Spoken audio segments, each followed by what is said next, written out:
bienvenue à votre rendez-vous majuscule propos à l'occasion de la 31e commémoration du génocide perpétré contre les Tutsis au Rwanda en 1994. Cette semaine, s'est tenu un forum annuel des jeunes, de la jeunesse.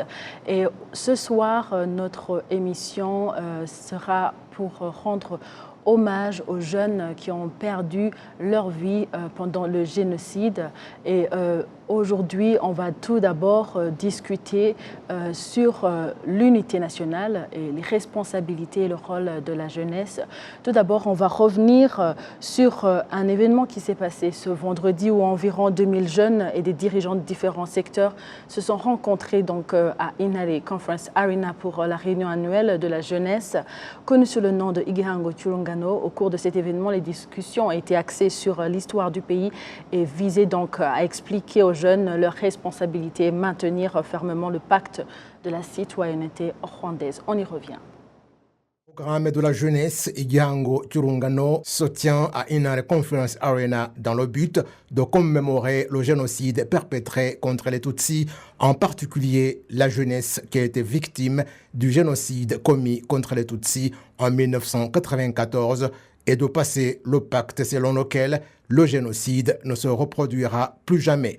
Cet événement rassemble plus de 2000 jeunes venus de toutes les régions du pays, représentant différentes catégories ainsi que par des responsables dans différents secteurs, événement honoré par la présence de la première dame du Rwanda, Jeannette Kagame.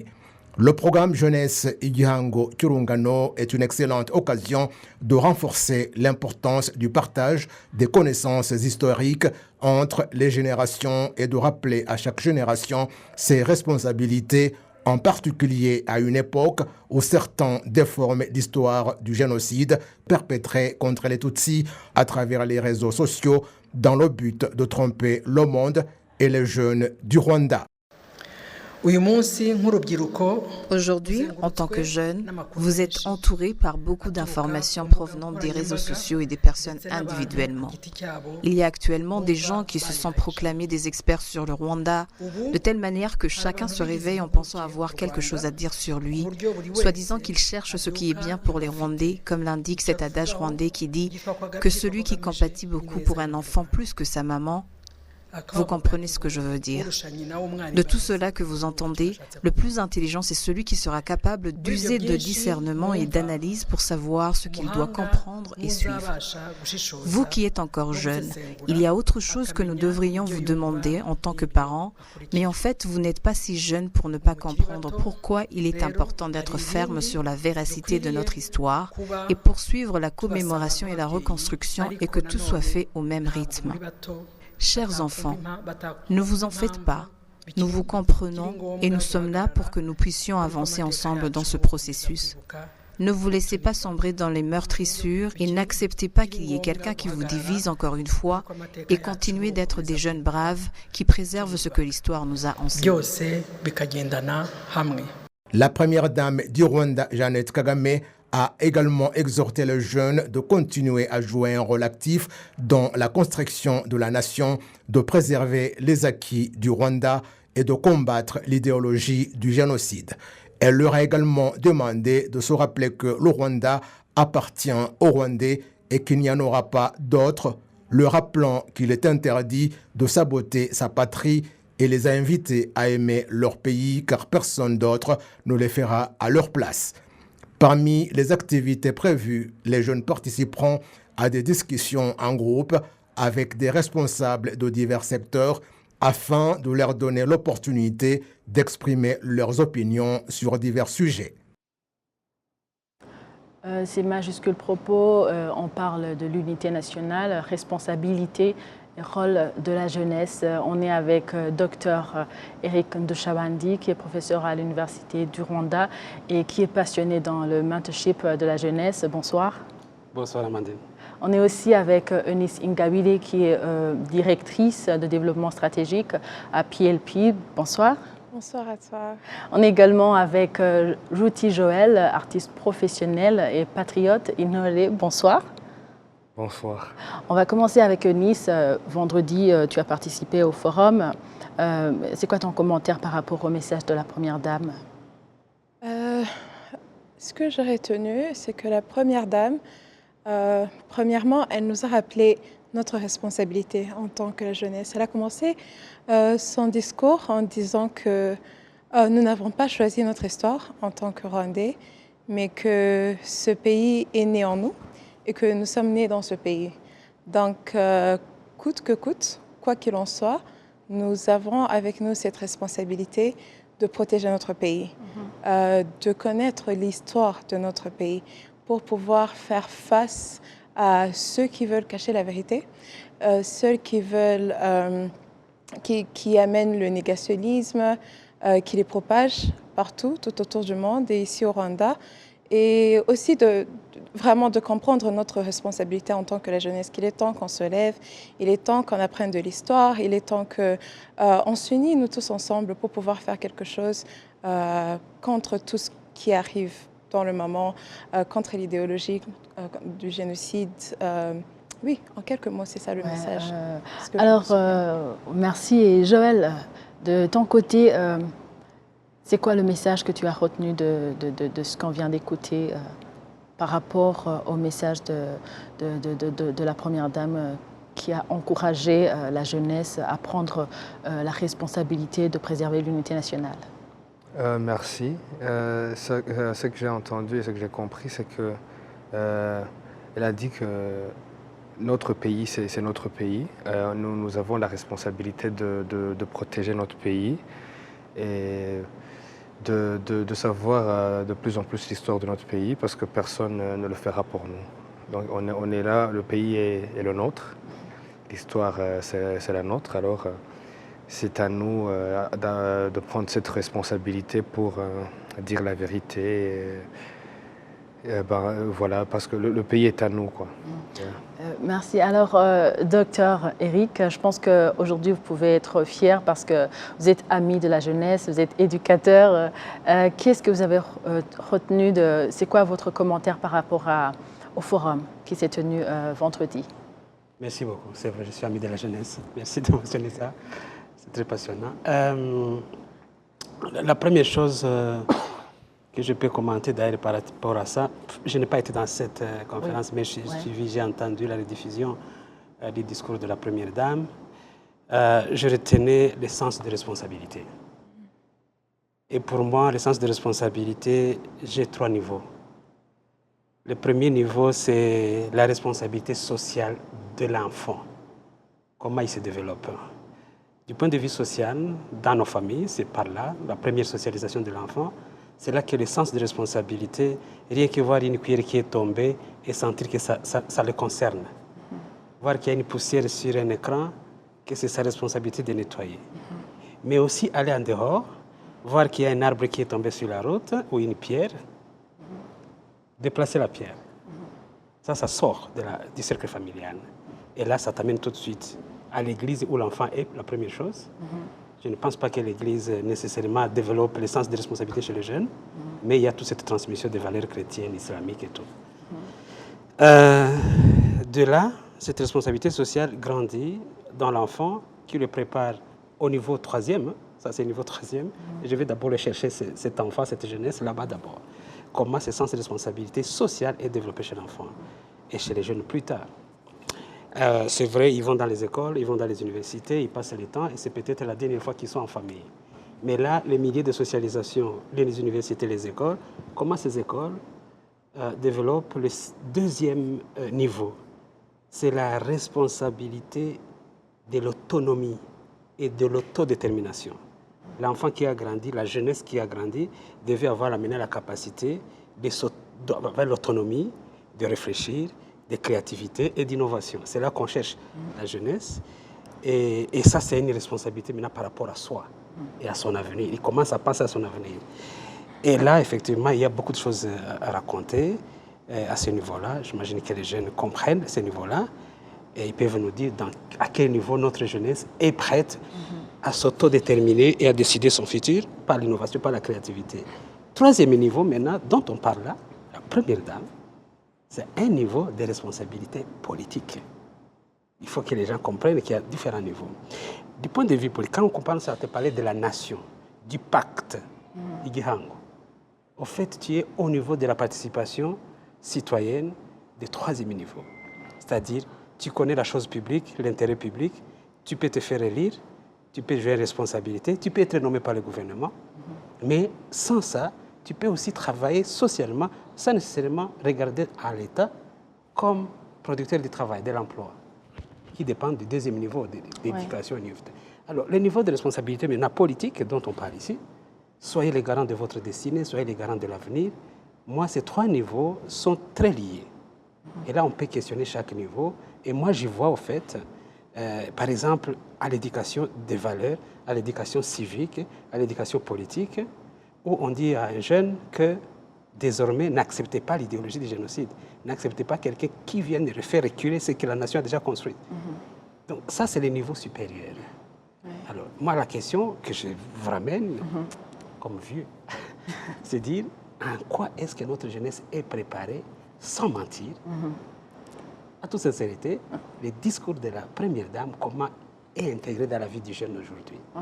Avec toute la pression du digital, avec toute la pression d'aller vers l'extérieur beaucoup plus, au lieu de se replier sur soi, mais intégrer cette identité des nations rwandaises qu'on est en train d'enseigner aux gens, mais aussi d'être Nice avec des ambitions, d'être globaux, d'être régional, d'être compétitif. Voilà un peu les trois niveaux qui préparent la responsabilité, moi, dont on parle ici. Oui. Merci beaucoup. En fait, la question que vous mentionnez est exactement comme 4 points, puisque maintenant, on va discuter sur comprendre l'importance de l'unité nationale, identifier et combattre les discours de division et valoriser la mémoire, l'histoire et la culture de la lecture pour construire l'avenir. Et le dernier point sera action concrète pour une jeunesse engagée. Et maintenant, je pense qu'on est avec Dr Ndouchawandi qui va nous parler de l'unité, de devoir de mémoire. Mais avant, j'aimerais demander à Ruthie et Eunice, normalement dans votre quotidien, comment est-ce que vous pouvez expliquer votre contribution à la base, votre contribution dans ce qu'on est en train de parler? Vous êtes artiste et vous êtes donc dans PLP, dans vos activités. C'est quoi la contribution avant qu'on entre dans le contexte? Merci beaucoup. Ben, personnellement, comme artiste, ma contribution, c'est de bâtir l'esprit rwandais dans les jeunes.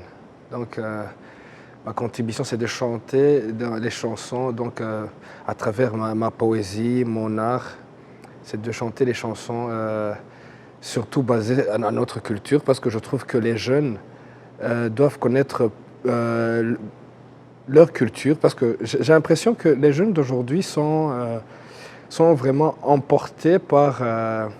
parce que quand on dit jeune, la musique ne va pas très loin des jeunes. Hein. Oui. Ça veut dire que... Jeune égale musique. Jeune avec la musique, ça va de pair. Alors, je disais que j'ai l'impression que les jeunes d'ici au Rwanda, nous les jeunes, on a l'impression d'être emportés par la musique d'ailleurs. Et puis la musique, tu es importé par la musique d'ailleurs, tu es importé par la culture d'ailleurs. Et mon rôle, je me suis donné un devoir de dire, je vais essayer de mon mieux pour chanter le Kinyarwanda, pour chanter la culture rwandaise et la danse rwandaise, pour que, fut la mesure, la jeunesse rwandaise peut danser ou consommer la musique culturelle de leur pays, fut la mesure, ils s'approchent de leur patrie. Alors je trouve que c'est ça mon rôle et mon devoir, c'est un rôle et c'est un devoir en même temps, que je fais de mon mieux pour que les jeunes se sentent plus rwandais que plus des stars qu'on voit d'ailleurs. Parce que, fur et à mesure que tu imites les stars d'ailleurs, les musiciens, les célébrités d'ailleurs, tu es en train d'absorber leur culture. Et quels seraient les 2 ou 3 points qui, en 3 mots, qui est Ruthie Joël par rapport au message que tu as toujours, parce que tu chantes, tu aimes la culture rwandaise et tout. Si quelqu'un ne connaît pas Ruthie Joël, comment est-ce que vous pouvez définir Ruthie Joël par rapport à votre contribution dans l'unité nationale et responsabilité, donc ta responsabilité? Comment est-ce que tu décris Ruthie Joël en 2 mots ou 3 mots? Le petit Joël, c'est... Les messages qui reviennent souvent dans vos... Les messages qui reviennent souvent dans mes chansons, ma poésie, c'est l'amour, c'est la culture et le patriotisme. Parce que je suis vraiment très influencé par le RPF, donc le struggle. Je consulte beaucoup toute cette histoire, l'ambition des jeunes à cette époque et tout, et ça me donne l'envie de chanter quelque chose ou de mettre dans mes chansons une personnalité de Inhore. Donc Inhore, je ne sais pas comment je peux dire, si je traduis, c'est l'élu. Donc pour que tu sois l'élu, alors il faut avoir quelques personnalités qui ne peut pas te permettre de faire le tabou de chez vous. Alors, au fur et à mesure que tu respectes le tabou de chez vous, au fur et à mesure aussi tu comprends de plus en plus l'histoire du pays. Et de plus en plus, quelqu'un qui ne connaît pas Joël, je peux le décrire comme ça. C'est Inhore, patriotisme, amour, culture. Amour, culture, c'est ça, ouais.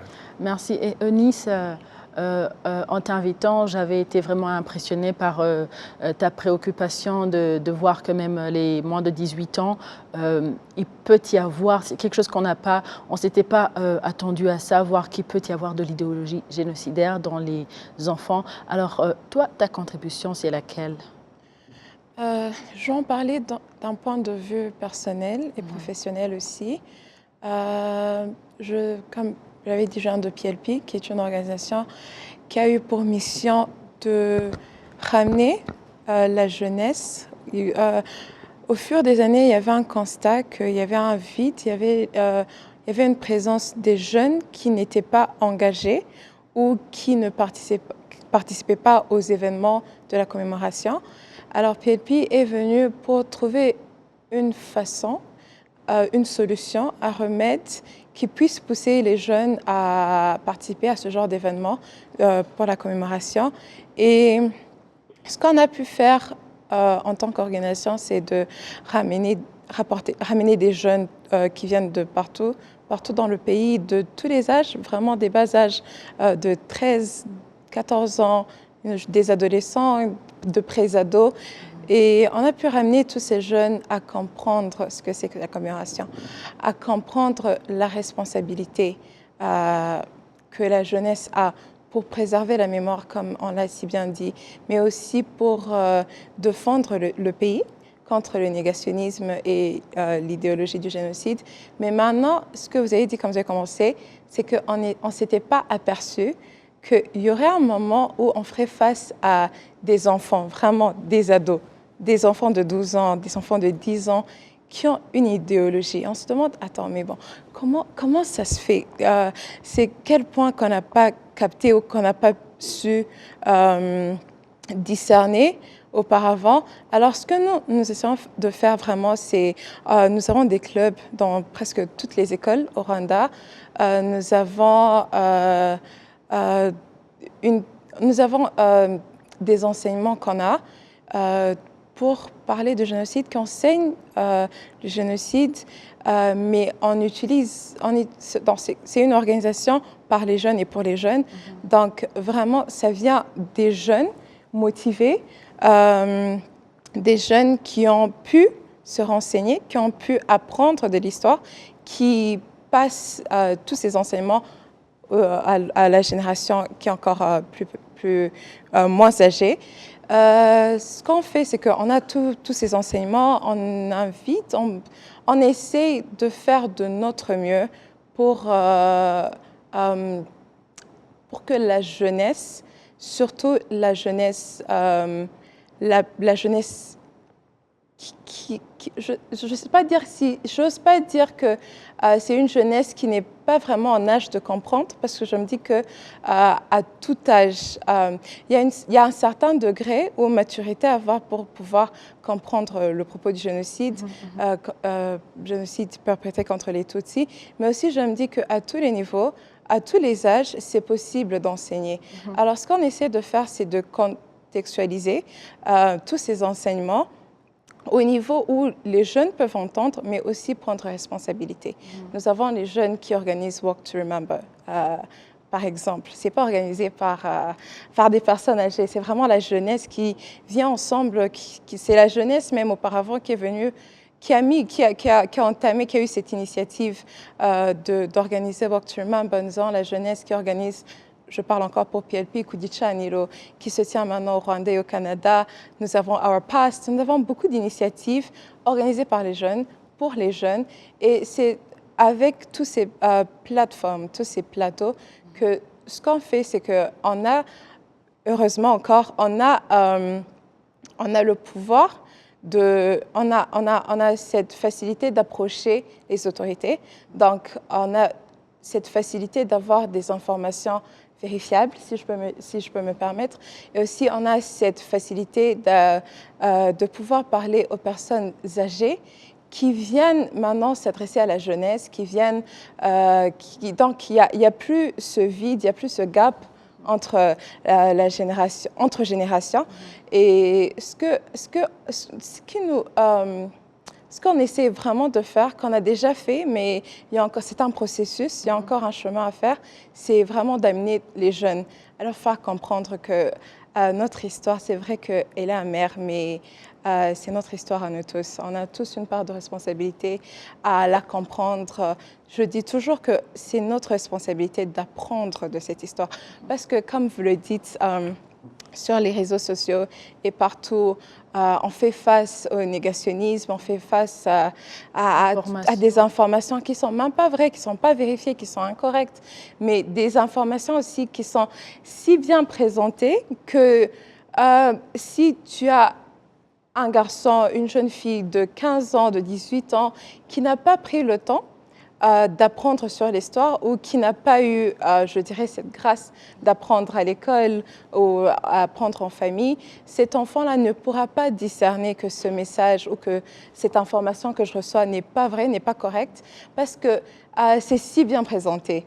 Tu ne peux pas vraiment discerner le mensonge qui est derrière. Ce qu'on essaie de faire, c'est qu'on on amène tous ces enseignements dans les écoles où on peut trouver cette jeunesse et on fait de tout notre mieux, vraiment, pour pouvoir transmettre tout ce qu'on apprend à la génération qui est encore moins âgée. Ouais. Oui. Merci. Alors, je pense que maintenant, ils viennent de nous partager leur contribution dans la musique, dans le quotidien de Joël et aussi dans les activités de Eunice.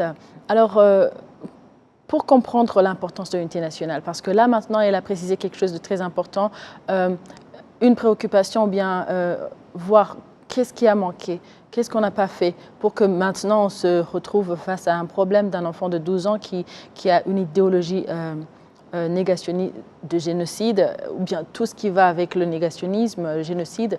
Alors vous, comment est-ce que vous pourrez expliquer le rôle concret des jeunes? Donc, maintenant, vous avez compris leur contribution. Quel serait votre conseil? Quel est maintenant, actuellement, après ce qu'eux, ils font, parce qu'ils le font de leur mieux, quel serait donc leur rôle aujourd'hui pour renforcer au quotidien donc l'unité? Merci beaucoup. D'abord, je ne me postule pas ici pour donner leçons ou conseils. J'ai envie d'être jeune, avec les jeunes qui sont ici. Il me donne de la matière de réflexion. Et puis, je vais me baser sur mon expérience personnelle et retrouver ce qui manque encore. Alors là, c'est très impressionnant ce que vous dites. Je change de question. Alors, si vous voulez être jeune, pourquoi l'unité est-elle essentielle pour l'avenir du Rwanda? Vous pouvez répondre en tant que jeune. Ok, je vais accepter cette flatterie, mais ça me montre, semble-t-il. La première chose que je vais dire, c'est que d'abord, je rencontre la jeunesse où je la retrouve chez moi, dans la sphère privée, et je la trouve à l'université, dans ma carrière de professeur, et je l'ai retrouvée les 10 dernières années à travers les activités PLP, je connais. J'étais directeur de l'IRDP, Institut de recherche et dialogue pour la paix. J'ai travaillé avec le club des jeunes, éducation à la paix. Et aujourd'hui, dans mon centre de recherche et de formation sur les droits de l'homme et la démocratie pour la paix, nous développons plutôt, à partir de ces exemples, je suis allé plutôt à l'éducation des valeurs humaines, au monde.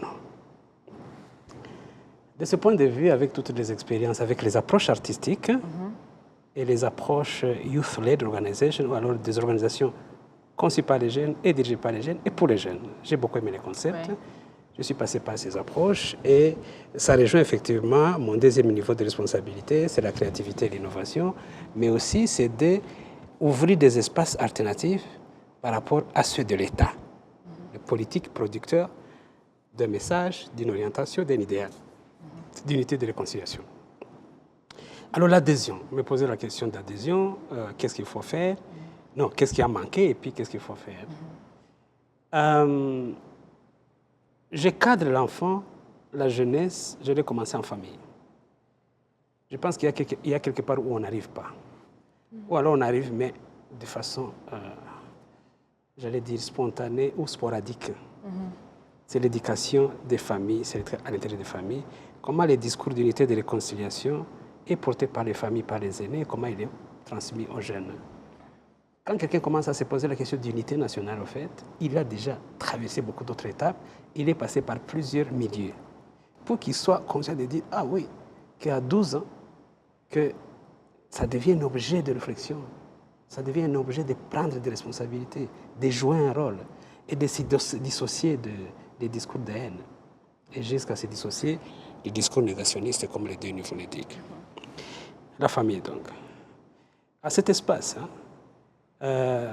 c'est lié aussi à la culture, où les enfants, l'identité personnelle, j'ai beaucoup aimé l'amour, la culture et patriotisme. Patriotisme, encore, c'est un autre niveau. Il faut que la famille soit capable de transmettre ces valeurs-là. Igihango, pacte, ça s'apprend en famille d'abord. Ça, je pense qu'il y a encore un chemin à faire. On peut parler de toutes nos initiatives de dialogue intergénérationnel. On peut dire qu'on fait rencontrer les parents avec les jeunes. Mais jusqu'à là, nous les produisons dans nos espaces de société civile, nous les produisons dans nos milieux de créativité et de la musique. Et il a bien parlé de la tendance d'aller ailleurs que de rester chez soi.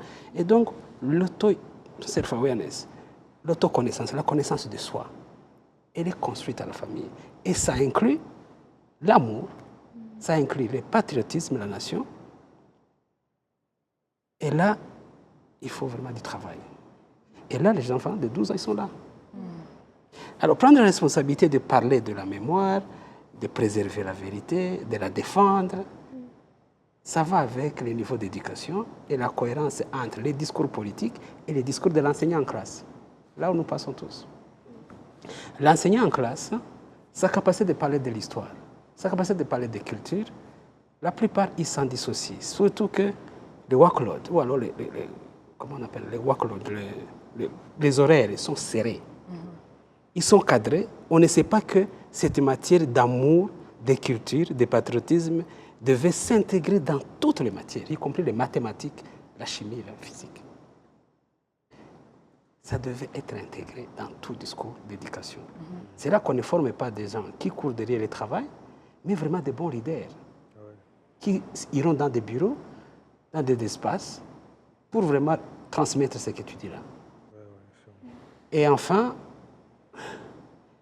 ce qu'on manque encore, ce qu'il faut travailler beaucoup, c'est encore un beau mot que j'ai évoqué plusieurs années, comme toi, c'est le critical thinking, la pensée critique.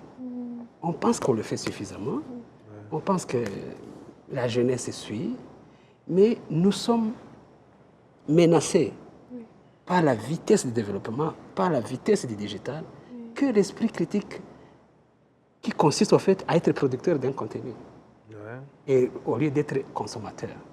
Alors cette pression, elle est grande. Est-ce que la force de ça, on la contrôle? Est-ce qu'on agit en fonction pour barrer ça? J'étais en classe, juste vendredi. Après une semaine d'enseignement, un cours par ailleurs qui rejoint ça, leadership, mentorship and political recruitment. Donc j'amène les étudiants à la fin d'adhérer au parti politique, d'adhérer vraiment à l'engagement politique d'unité. Et je leur ai dit, vous avez fait des présentations, que j'arrive à Kigali après avoir vu les tags. Tout ce que vous avez dit en classe, c'est très beau. Mais ayez le courage de communiquer ça, faites-vous connaître. Political recruitment, ça commence par là. et formuler le message par rapport au cours. Jusque-là, je pense que je n'ai pas encore eu 3. Ça signifie quoi? La qualité de l'éducation. Et self-confidence, la confiance en soi. Elle est encore faible. J'ai envie de dire, écrivez-moi ces messages, donnez-les-moi, je vais les corriger et je vais vous les remettre et vous les poster. Là, ça va marcher. Mais il faut qu'Eric ait du temps d'aller jusqu'à ces mentorships de l'accompagner. Voilà un peu ce qui manque. Les producteurs de contenu au lieu d'être des consommateurs de contenu. Alors, dernier niveau, c'est où est-ce qu'on peut le développer. À l'université, c'est déjà quelques heures, je dois partir. Je ne vais pas faire un mentorship en permanence, mais je les envoie à chercher des mentorships. Je leur montre le niveau de mentorship. Cet accompagnement n'est pas là. À la fin, quand tu leur dis maintenant engagement politique, unité, réconciliation, défendre la nation, défendre l'unité de la nation, là, je pense que nous avons 2 niveaux. Un, il y a une jeunesse qui d'abord a peur de l'avenir à cause de tout ce qu'on leur transmet, au lieu que ce soit la confiance qui se développe. Comme si c'était fragile ce que nous construisons. Alors, ils font une déviation. Ils vont chez Ruth, ils trouvent que c'est culture, identité. C'est trop compliqué. Je fuis. Ils fuient le contenu qui est dedans. Alors, le développement de la conscience, de protéger la nation, de faire impact avec la nation, je pense que c'est un niveau d'éducation politique. Qui se développe à travers les sociétés civiles, qui se développe à travers les sociétés, mais qui se développe aussi à travers des partis politiques. À tous ces espaces-là, il y a de beaux côtés et de mauvais côtés. Il y a encore des hésitations chez les jeunes. Il faut absolument faire des discours comme ça et les montrer là où ils doivent aller pour développer cette capacité de répondre. Et finalement, les peer-to-peer mentorship.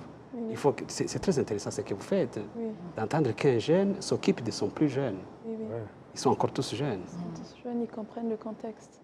Il faut qu'ils comprennent, qu'ils maîtrisent ça. Voilà un peu. Le peer-to-peer mentorship, il est encore beaucoup plus efficace. Je l'ai retrouvé en tout cas en classe. Et alors que les autres me disaient, non, on n'a pas de mentors. So, mentorship program. Merci.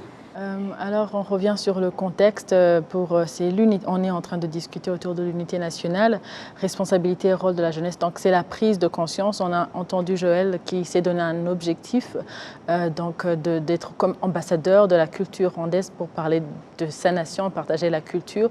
Et aussi, Eunice, par les activités d'amener les jeunes du Rwanda ou aussi de partout dans le monde, la diaspora rwandaise, à prendre conscience ou bien à participer à la commémoration parce que ça les concerne, la responsabilité. Alors là, maintenant, en très peu de mots, comment est-ce que vous pouvez expliquer le pacte? Parce que eux, là, jusque-là, ils ont une contribution. Je vais revenir pour leur poser la question chacun.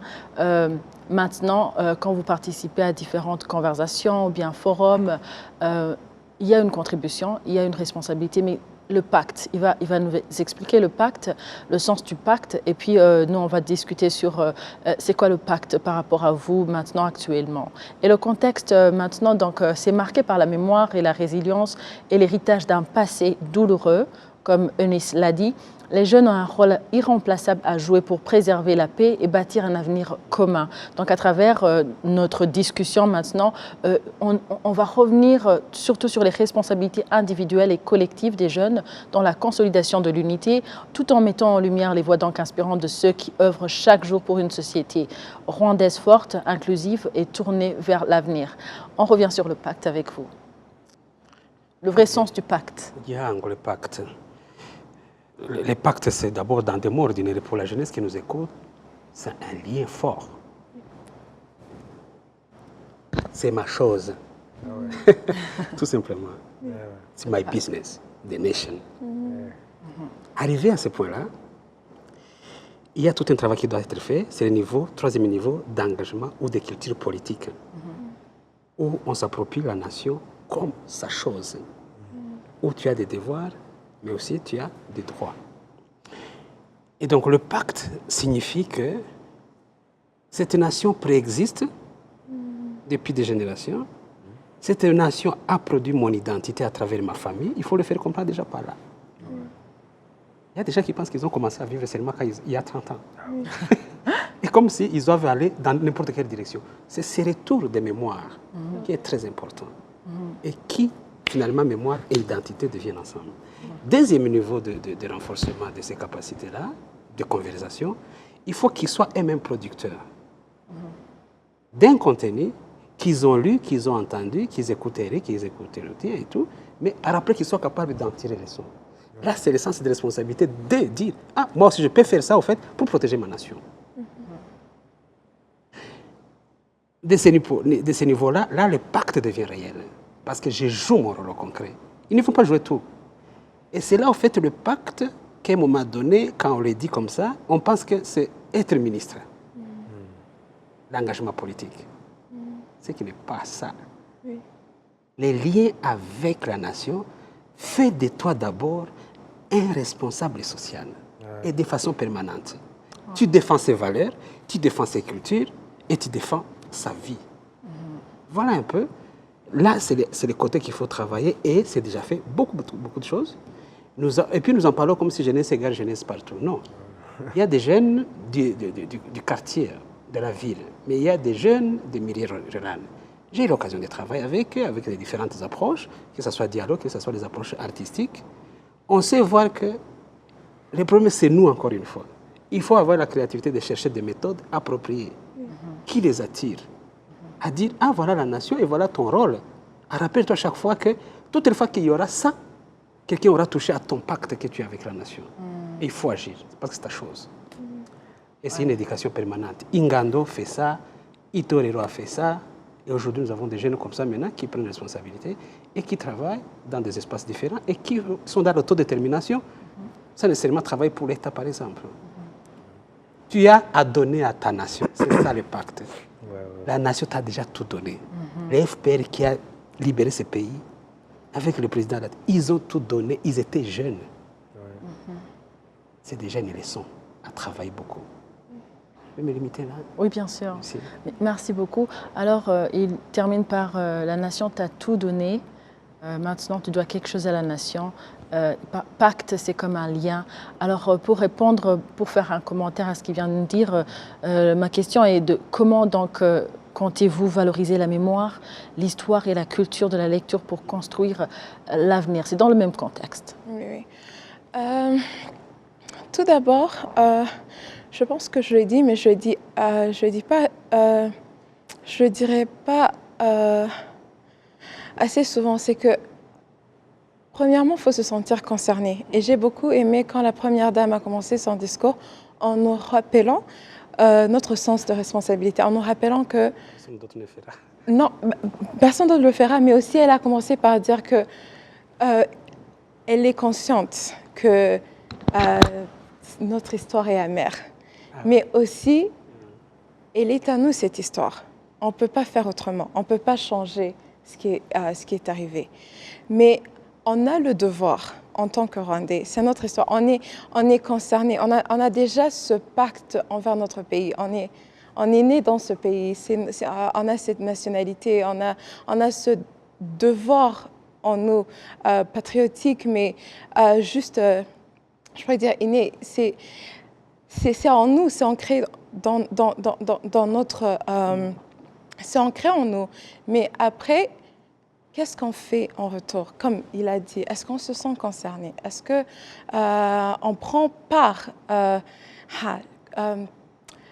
Lorsque les jeunes, j'ai vu dernièrement quand on a fait face pendant la semaine de commémoration, mais même juste avant, quand on a fait face au négationnisme sur les réseaux sociaux, j'ai vu vraiment qu'il y avait cette volonté qui vient de la jeunesse de faire quelque chose, de prendre part, de défendre le pays.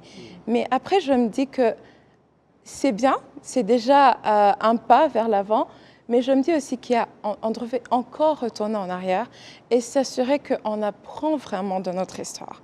Qu'on apprend, c'est facile de parler, mais après, est-ce qu'il y a substance à ce qu'on dit? Est-ce que on comprend vraiment les faits? Est-ce qu'on a les informations qui soutiennent vraiment ce qu'on dit? Il y a ceux qui préfèrent se fâcher contre ces personnes et utiliser vraiment un langage, les émotions, ça se comprend. Mais après, je me dis que c'est essentiel, c'est important que la jeunesse retourne en arrière pour vraiment apprendre sur notre histoire, vraiment apprendre sur notre histoire avec des faits vérifiable. On a tous accès à l'information. Il y a une information aussi qui est vérifiable. On a accès à ça. Donc, ce qu'on peut faire, c'est retourner en arrière, vraiment apprendre. Et lorsque on défend, lorsque on se positionne pour préserver cette mémoire, préserver notre vérité, préserver notre identité en tant que Rwandais, qu'on ait vraiment le support, le soutien nécessaire, qui nous viennent des informations des informations que nous savons parfaitement, si je peux dire, des informations qui nous ont été données vraiment par l'État, par les autorités, l'information qui est vérifiable, authentique, et qu'on puisse vraiment faire face en étant bien informé. C'est ça, je me dis que c'est ce qu'on doit à notre pays, c'est notre devoir, c'est notre responsabilité. Le pays nous a tout donné, comme vous l'avez dit. On a grandi en témoignant d'un bon leadership. On a grandi, on avait vraiment accès à tout, à l'éducation, à la santé, aux soins médicaux. On a vraiment manqué de rien dans ce pays. Et je pense que le plus on le dit dans ce sens, le plus on le fait comprendre depuis un bas âge vraiment aux jeunes, aux enfants à la maison, qu'ils ont ce devoir envers le pays. Ils ont cette responsabilité. Ils le doivent à leur pays. C'est leur pays. Ils ne peuvent pas faire autrement. C'est leur nation. C'est leur identité. Le mieux, je me dis que ça jouera un rôle pour qu'on puisse tous comprendre que on doit faire quelque chose, pour qu'on puisse tous comprendre qu'on doit prendre part, qu'on puisse tous comprendre que c'est notre responsabilité et que voilà, on doit faire quelque chose. Oui. Ouais, d'accord, merci beaucoup. Alors, Joël, docteur Eric a parlé de la prise de conscience, le lien, donc le pacte. Et puis, Nice vient de nous partager la prise de conscience, mais aussi la responsabilité, mais aussi retourner en arrière pour apprendre. Mais quand on écoute vos chansons, quand on vous observe, on comprend que vous avez appris de l'histoire depuis le jeune âge. Aujourd'hui, comment est-ce que tu évalues tes objectifs depuis que tu as commencé, puisque on comprend qu'il y a le courage, l'amour, la culture et le patriotisme. Quel est le défi dans le secteur des artistes? Parce qu'on a demandé, tu as été recommandé de créer, d'être producteur de contenu, mais pas seulement consommateur. Pourriez-vous nous partager votre expérience par rapport à ça? Ouais, merci beaucoup. Dorénavant, ce que le docteur a dit, ça commence par l'éducation. Pour comprendre le pacte qu'on a avec notre pays, il y a l'éducation. Ce que je veux dire, mon point, c'est un peu truc, mais il y a l'éducation que les jeunes... parce que nous, les artistes, nous sommes exposés. Tout ce qu'on met sur les réseaux sociaux, les gens font des commentaires. Ça me facilite de comprendre ce que les gens pensent de moi ou pensent de ma musique. Souvent, il y a des jeunes qui commentent avec les phrases contenues de tribalisme envers moi, mais ça me fait penser à quelque chose. Je dis, je suis désolé de le dire, hein, mais il y a l'éducation de la patrie, il y a aussi l'éducation familiale. Je crois que, parce que notre pays, il y a une histoire amère, hein, que même pour avancer, on doit avoir les objectifs qui ne sont pas faciles, quoi. Tu vois, c'est pas facile de dire à un jeune, mon cher ami, il y a l'éducation de la nation, de patrie et l'éducation familiale. Il faut différencier les choses. Ça me fait penser à beaucoup de choses parce que un enfant qui est né en 2007-2008, qui a des phrases qui contient les mots des tribus et tout, je ne crois pas que c'est lui. Ce sont les conversations qu'il écoute dans la famille. Dans la famille. Il absorbe ça, il va dans ses amis, quelque chose que tu vas faire un commentaire sur une vidéo ou bien une photo de, soi-disant, une star, ça veut dire que même tes amis vont voir ce que tu as dit sur la vidéo ou la photo. Et je me pose la question, je dis, pourquoi ces enfants qui regardent leurs collègues ou amis de l'école qui disent ça et qui ne peuvent pas les dénoncer? C'est un problème parce que si vous êtes en classe et vous avez quelques conversations de ce genre de choses, il faut dénoncer ça aux disciplines de l'école. La raison laquelle on n'entend pas beaucoup des enfants qui font ça, c'est parce que je crois que c'est quelque chose que les jeunes doivent connaître, que si tu veux savoir réellement l'histoire de ton pays, je ne crois pas que les parents sont les meilleures personnes pour consulter. Parce que tu vois que, je suis désolé de le dire, les parents, vraiment, pardonnez-moi, parce que ça c'est la patrie, c'est pas quelque chose familial. Hein. C'est une grande famille du Rwanda. Ouais, je crois que pour savoir l'histoire du pays, je ne crois pas que tu dois consulter les parents. Parce que les parents n'ont pas été là de Kubwa Gihanga. Hein? Et le Rwanda est de Gihanga jusqu'à là maintenant. Ça veut dire qu'il y a des livres, il y a des documentaires. Parce que si tu consultes tes parents pour connaître l'histoire de ton pays, ils vont te transmettre leur dépression. Ouais. Oui, ils vont te transmettre leur dépression. C'est comme ça. Et leur propre histoire, oui. inclus dans notre histoire de toute la nation, mais son histoire, ce n'est pas l'histoire de la nation. Son histoire, personnellement, comme ton père ou ta mère, ce n'est pas l'histoire de la nation. Il ne faut pas consulter les parents pour connaître la vérité de notre histoire. Il faut aller où les jeunes de la nation se réunissent et les gens comme docteurs, des autres autorités et des témoignages des gens qui étaient là. Parce qu'il y a des gens des petits là, qui sont nés en 2007 et tout, ils ne savent pas l'histoire. Donc il faut fuir les dépressions des parents. Et vous les fuyez en allant où? Aux autorités, aux gens qui sont dignes d'expliquer l'histoire du pays. Parce que, au fur et à mesure, vous comprenez beaucoup vos parents, au fur et à mesure, tout le monde comprend ses parents. J'ai mes parents, il a ses parents, j'étais pas là dans leur jeunesse et tout. Ils vont me transmettre dans leur dépression. Et ma dépression, et les dépressions de mes parents, je vais les transmettre aussi dans mes copains. C'est ça la raison, les enfants ne dénoncent pas leurs amis à l'école. Parce qu'ils ont une combinaison de dépression de leurs parents. Ouais. Oh, wow. Donc ça doit arrêter. Parce que si... permettez-moi de vous partager une petite histoire qui est sur social media. La fois dernière, il y a une chanson sur TikTok qui était là en train de dire je ne peux pas chanter ça, qui dit les noms des tribus, l'un des tribus. Et puis, je l'ai vu ça sur Instagram. J'ai écrit un message à ce petit, j'ai dit hey, quand est-ce que nous, les artistes, nous sommes permis, ou vous êtes permis de chanter l'une des tribus qui est beau plus que les autres? Quand est-ce qu'on nous a permis de faire ça? Et puis, par surprise, j'étais très étonné de ce qu'il m'a dit. Il m'a dit, non, je ne crois pas que ça, c'est... Il y a quelque chose de tribalisme là-dedans. Mais je dis, non.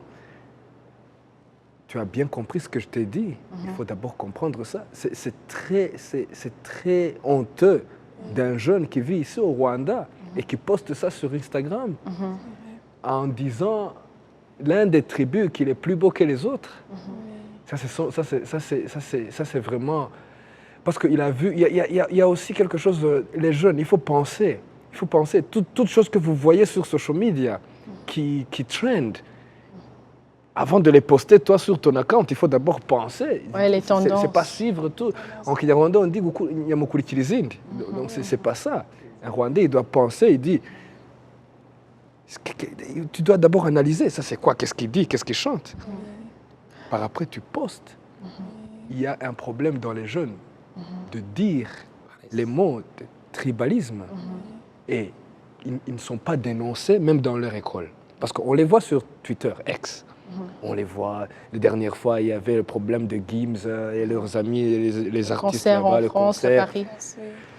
Et puis, tu vois les commentaires, ils disent non, the whole world is not. Donc, toute la terre ne tourne pas autour du Rwanda et tout. De la commémoration. De la commémoration et tout. Je dis, ça, c'est pas question de monde tourner autour de nous. Mais non, c'est une question de dire la vérité de cette histoire. Parce que nous sommes dans un pays où maintenant il y a la paix. Mais dans 30 ans passés, il y avait la guerre. Il y avait le génocide contre les Tutsis. Et là maintenant, nous avons la paix. Il faut se demander pourquoi. Il y a la commémoration d'abord et tout ça. C'est le devoir d'humanité. C'est pas seulement du Rwanda, parce qu'il y a les Juifs on les a fait le génocide, les Arméniens et tout. Mais nous, c'est le Rwanda. Si tu dis que tu aimes ta patrie, aimer la patrie, c'est pas toujours porter le drapeau du Rwanda sur ton t-shirt et tout. Non. C'est les actions. C'est pas prendre la photo de son excellence sur ton profil. Non. On est là pour l'aider. Nous, les jeunes, y a pas que... Pourquoi vous avez honte de dénoncer? Mais oui, même si ce n'est pas à l'école, même on a des autorités, on a RIB, on a police, on a... Tu as un ami, il commence à dire, à tutoyer quelqu'un. Toi, tu es ici. Instance de base, Tu prends le nom, tu prends la vidéo, l'audio, tu vas, on doit le punir. Parce que si les jeunes, on ne soit pas sévères entre nous, surtout sur ce cas, si les enfants de 2007 commencent à avoir des tribalismes dans leur tête, ça veut dire qu'il faut être sévère, il faut dénoncer les enfants qui ont ce bad manners. Et ça me ramène aussi à ce que j'ai dit par avant. Tout ce qu'on constate maintenant, dernièrement, je me dis que la raison pour laquelle c'est tellement facile pour les jeunes ou pour ceux qui propagent cette division et ce négationnisme, c'est tellement facile de le cacher derrière un commentaire. C'est tellement facile de le cacher derrière une photo ou même derrière un silence. On le voit quand, surtout ça, on le voit pendant la semaine de commémoration, là où tu as un groupe d'amis, mais quand on commence la semaine, le 7 avril, ses amis deviennent silencieux. Ils ne parlent pas, ils ne postent pas, ils ne réagissent à rien, ils ne se sentent pas concernés. Et il faut chercher à savoir pourquoi est-ce que on a tous ce devoir moral de commémorer avec toute la nation. Pourquoi est-ce qu'il y a ceux parmi nous qui ne participent pas? Pourquoi ceux qui ne s'engagent pas? Ce silence cache quelque chose. Et c'est notre devoir. Si vraiment tu considères cette personne en tant qu'ami, si vraiment tu considères le pacte que tu as avec le pays, si vraiment tu prends conscience du devoir moral que tu as envers ton pays, c'est notre devoir à tous d'être des ambassadeurs, si je peux me permettre, ambassadeurs pour préserver notre mémoire, préserver notre vérité, mais aussi préserver le bien-être de notre pays, le bien-être de nos amis.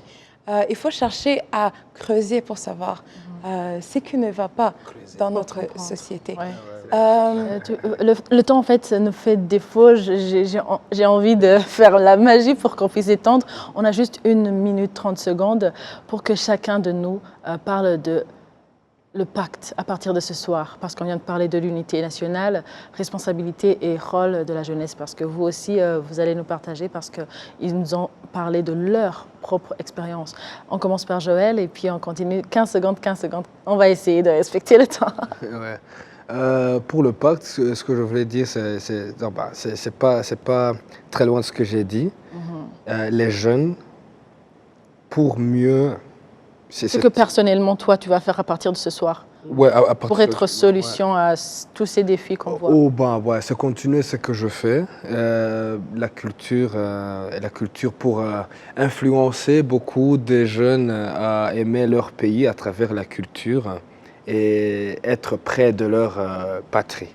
Parce que la culture être près de leur patrie et être un peu sévère pour eux, surtout pour tout ce qui peut ramener à ce qui s'est passé en 1994, en tout cas, essayer de dénoncer. Ouais. Merci beaucoup Joël. Eunice? Moi, ce serait de m'investir encore plus, mais aussi de sensibiliser et d'inviter les jeunes qui nous suivent de partout, de s'investir aussi, d'être la voix qui résonne quelqu'un, qui change la perspective que la jeunesse a dernièrement. On l'a vu sur les réseaux sociaux qu'on a un grand nombre de jeunes personnes qui sont de l'autre côté du mensonge, de sensibiliser tout le monde à prendre part, de prendre action, de faire quelque chose pour amener à tout le monde à faire quelque chose, chacun personnellement, à amener son prochain, à amener son prochain à prendre conscience de la responsabilité qu'on a tous envers notre pays et la responsabilité d'apprendre, parce que c'est aussi une responsabilité, et de partager ce qu'on apprend de notre histoire. Oui. Merci beaucoup Eunice. Docteur? Merci Amandine. Je pense que la première chose, c'est que ce soir, j'avais des raisons de ne pas être sur ce panel, mais comme c'était Amandine une jeune, je n'ai pas su refuser, surtout la thématique. Je répondrai oui. Mais une fois arrivé chez les jeunes, je vais retourner les rôles, je vais leur donner la parole. Et je vais les responsabiliser. Et puis les accompagner. Exemple concret, vous avez parlé un peu de l'écriture des livres, la lecture des livres. Je partage une expérience d'un jeune de 16 ans qui dit « Je dois écouter ce que les jeunes disent ». On m'invite pour parler à une conférence, le dialogue intergénérationnel. Je dis, les enfants vont lire ces livres, je vais leur donner un canevas, je serai tout prêt pour les accompagner. Let them do. Il faut laisser les jeunes faire, sélectionner les ressources pour eux et leur parler. Et donc c'est comme ça qu'on va transformer les représentations du passé dans ce réservoir traumatique, conflictuel, difficile. Mais aussi je vais travailler dans mon domaine de l'éducation, vraiment être disponible pour la jeunesse et vraiment renforcer la présence avec le club. Merci beaucoup. C'était Majuscule Propos, Unité nationale, responsabilité et rôle de la jeunesse. Vous étiez avec Amandine Dikomassabo à la prochaine et d'ici là, portez-vous bien.